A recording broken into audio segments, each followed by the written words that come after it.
And here we are. We're doing our beans.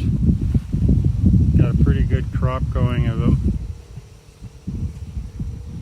next to our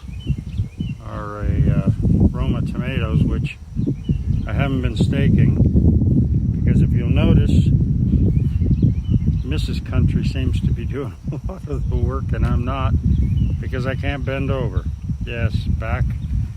One of the unfortunate things of working as hard as we do on our gardens and so forth is occasionally you get an injury, and right now I'm suffering from a bad back.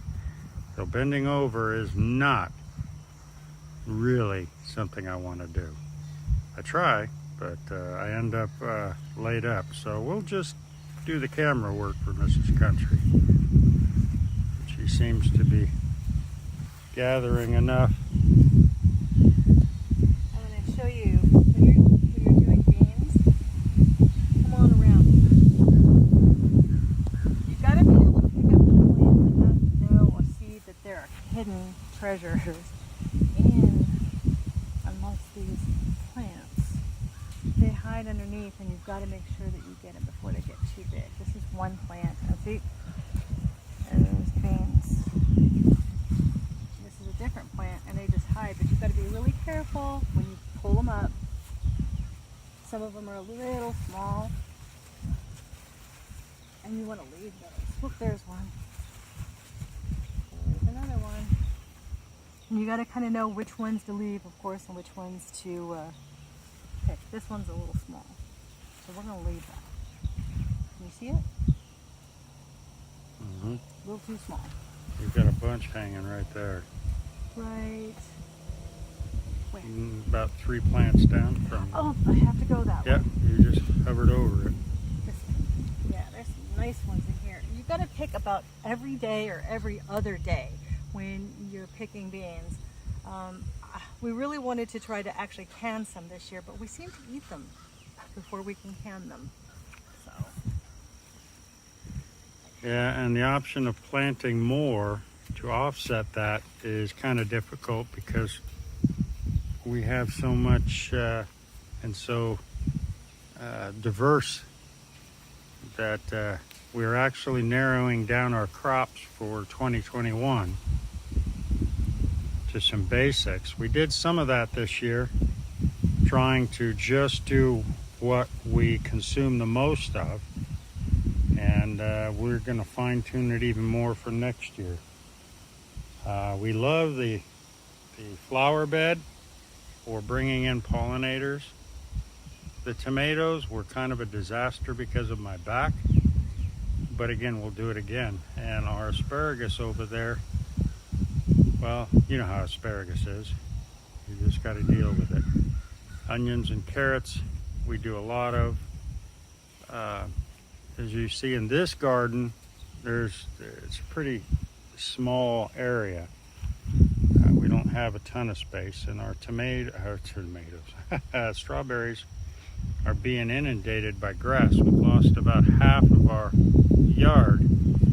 It used to go all the way up to that bench, but the grasses are just inundate. So we've been switching to a hard frame so that we have something to cut the grass off at. This we haven't done, but I did it a little different here. Is if you'll notice, this particular bed is ouch. Yeah, it's ouch. It's cardboard and then hay from the barn on there. And she's done a good job of suppressing the weeds. We're actually going to also be doing more mini beds on plastic this year, or perhaps this winter. I put in a future, or not a future, but I put in a past video that I actually like it. We've tried permaculture, we've tried hugelculture, and we've tried basic gardening techniques. And I found that I like the mini beds on plastic more. Easier cleanup, easier planting. Okay, well, hey, onward and upward. since the weather is so nice, we are picking raspberries this morning. I've got quite a few from the back garden, and this is our front garden. Just want to get them before the birds.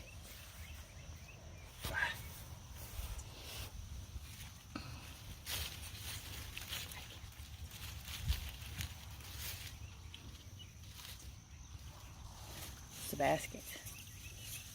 I'm going to take the raspberries and I'm going to do a flash freeze on these, and it's going to be mixed berries today. I did get some blackberries and some strawberries, so it's going to be for a mixed berry jam or a mixed berry pie, or just for eating or baking. Something. Something. Something. Back to berry picking. So here you see the next tray of berries. This is raspberries, blackberries, and strawberries. And what I'm going to do is I'm going to do this. This is the finished product where I use the 4+ cups of raspberries. There might be a couple of blackberries in here, but this is going to go back in the freezer for later use. Again, for cooking, baking, making jams, jellies, that kind of thing. But this is the fastest and easiest way I know to take care of them. Now this also, I do not wash these, because once I wash them, it decomposes the fruit. So I actually freeze them just like they are when they come out. Then they get rinsed, and then they get picked through, and that's how we do it. Remember I was talking about carrots? Well, let me tell you, the goats are happy when I actually do this, but I want to show you. These need spacing, lots of space. So we're going to be doing some thinning. This guy right here, he's small. Pull him out. They still look good. The goats like it. There's a few more in here that I'm going to actually get to make room. So these carrots, look at those, 3 of them together. So these carrots, oh my goodness. These guys are going to go to the goats, and we're making room, of course, for our carrots to become larger. That's the hardest part for me, is when we actually have a good crop of something. I hate doing the thinning, but it has to be done because you want to have a good sized carrot, and you don't want them all together, and then they like wrap around each other. It's really fun, but yeah, I hate thinning, but it's got to be done. I've been doing it over time, and so it's not so bad in some areas, but it takes getting on the ground and thinning them out. Thanks for watching. Don't forget to like, subscribe, and share, and we'll see you in the next video.